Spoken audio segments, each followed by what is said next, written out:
बीड युवामत वृत्तपत्र हे बीडमधील एकमेव दैनिक आहे जे ज्वलंत प्रश्नांवर आवाज उठवते. बघा, एवढं आमचं एकमत झालेलं आहे. सर्वांचं स्वागत करतोय. आणि आता संजय राऊत यांनी संयुक्त महाराष्ट्राच्या लढ्याची आठवण करून दिली. तो जो मंगल कलश आणला गेला तो काही सत्यनारायणाच्या पूजेसारखा आणला गेला नाही. त्याच्या मागे खूप मोठा संघर्ष झालेला आहे. 105, 107 किंवा त्याहूनही जास्त मराठी माणसांनी बलिदान देऊन मुंबई महाराष्ट्राला मिळवून दिली आणि त्याची आठवण आज होणं स्वाभाविक आहे. कारण आम्ही आज दोघंही इथे बसलेलो आहोत, ठाकरे बंधू. आमच्या दोघांचेही आजोबा प्रबोधनकार हे संयुक्त महाराष्ट्राच्या लढ्यामध्ये पहिल्या 5 सेनापतींमधले एक सेनापती.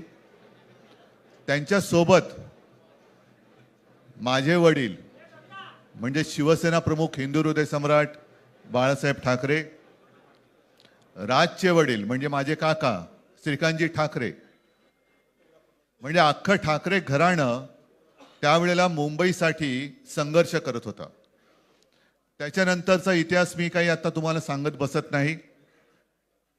पण मुंबई महाराष्ट्राने मिळवल्यानंतर मुंबईमध्येच मराठी माणसाच्या उरावरती उपरे नाचायला लागले आणि त्यावेळेला न्याय हक्कासाठी शिवसेना प्रमुखांना शिवसेनेला जन्म द्यावा लागला.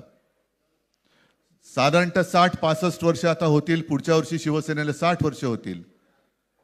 इतकी वर्ष व्यवस्थित गेली आणि आज परत आपण पाहतो आहोत की मुंबईचे लचके, मुंबईच्या चिंधड्या उडवायच्या हे मनसुबे त्यावेळेला ज्यांना मुंबई पाहिजे होती त्यांचेच प्रतिनिधी जे वरती दोघं जण नका, हाच एक संदेश मी आमच्या आज दोघांच्या युतीच्या निमित्ताने संपूर्ण महाराष्ट्राला देतो आहे. आणि मला खात्री आहे की मराठी माणूस हा सहसा कोणाच्या वाटेला जात नाही, पण त्याच्या वाटेला जर का कोणी आलाच तर त्याला परत जाऊ देत नाही. मी सगळ्यांना परत मनापासून धन्यवाद देतो. आणि राज,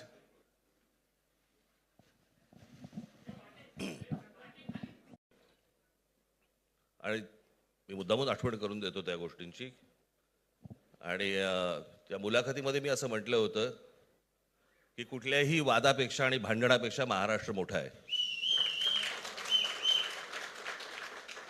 आणि मला असं वाटतं तिथून त्या आज आम्ही उमेदवारी दिली जाईल. ती कधी भरायची, केव्हा भरायची ते आपल्याला कळवलं जाईल. आज फक्त आपल्या समोर एकच गोष्ट मी आपल्याला सांगू इच्छितो की बरेच दिवस ज्याची प्रतीक्षा महाराष्ट्र करत होता ती शिवसेना आणि महाराष्ट्र नवनिर्माण सेनेची युती झाली, हे आज आम्ही आपल्याला जाहीर करत आहोत.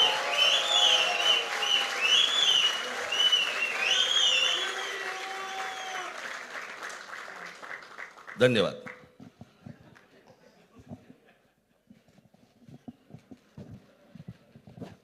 खेळ संपला ते बरं झालं.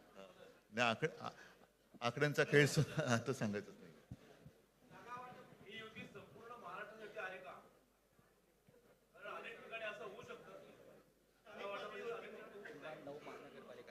अजून बाकीच्या महापालिकांमध्ये सुद्धा कालपर्यंत युती झालेली, जशी नाशिकमध्ये झालेली आहे. बाकीच्या ज्या महापालिका आहेत त्यांची सुद्धा त्यांच्या तिथल्याही युतीवरती आज उद्याच शिक्कामोर्तब होईल.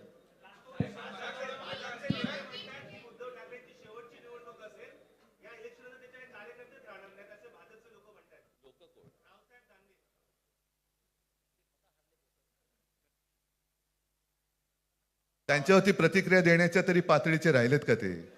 त्याला त्यांच्या पक्षात सुद्धा कोण विचारत नाही. मला असं वाटतं की उत्तरं देवांना द्यावीत, दानवांना नाहीत.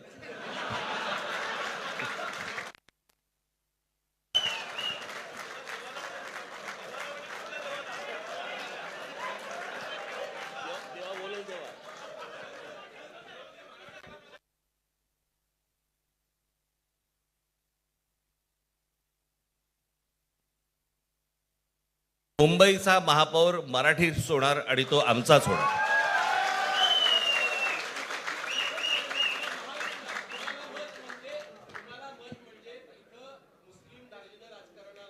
मला असं वाटतं की एक मुख्यमंत्र्यांचा व्हिडिओ पण फिरतोय ज्याच्यामध्ये ते अल्ला हाफिज असं म्हणलेत, बरोबर ना? तर या गोष्टी त्यांनी सांगू नयेत. माझ्याकडे खूप व्हिडिओज आहेत.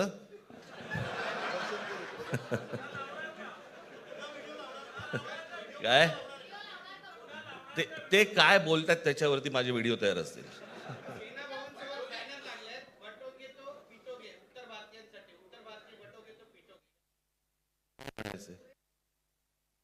काय म्हणायचं त्याच्यावरती? सगळ्यावर कसं बोलायचं रे?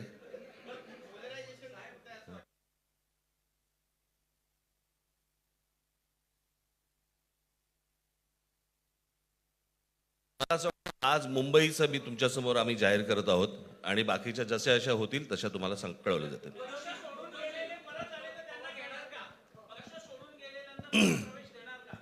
मग कोण गेलेत?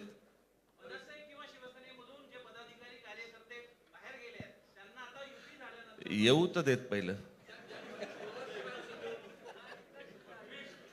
हे जरतर वरतीच खूप असतं सगळं.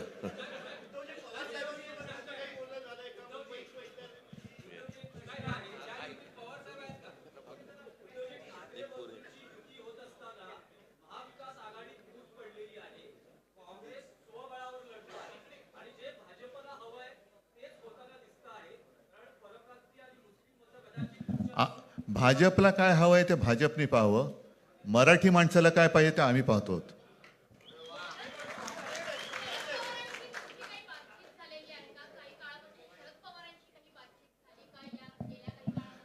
चर्चा सुरू आहे. बघू त्यांच्यात. आम्ही आज आमची युती जाहीर केलेली आहे, शिवसेना आणि महाराष्ट्र नवनिर्माण सेना. जे महाराष्ट्र प्रेमी आहेत त्याच्यात काही भाजपातले सुद्धा अस्सल मराठी आहेत, ते सुद्धा येऊ शकतात. ही महाराष्ट्र रक्षणासाठी महाराष्ट्र प्रेमींची युती आहे. त्याच्यात काही जण भाजपमध्ये सुद्धा आहेत, त्यांना हे जे काही चालले ते पाहवत नाहीये किंवा सहन होत नाहीये, ते सुद्धा येऊ शकतात.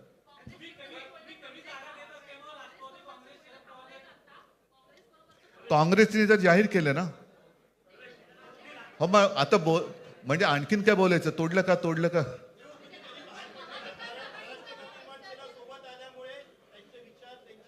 बघा, मला बाकी कोण काय म्हणते त्याच्याशी काही कर्तव्य नाही. मी परत एकदा सांगितलं, महाराष्ट्राला आणि मराठी माणसाला काय पाहिजे ते आम्ही दोघं बघतो.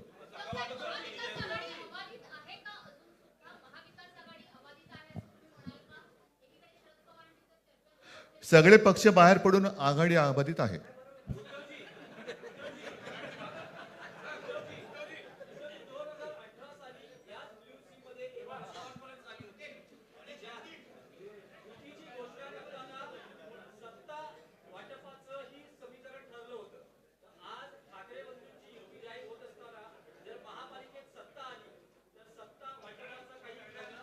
त्यावेळेला आम्ही हा निर्णय जाहीर केला होता आणि नंतर काय झालं तुम्हाला माहिती आहे. म्हणून आज आम्ही तो निर्णय जाहीर करत नाही आहोत.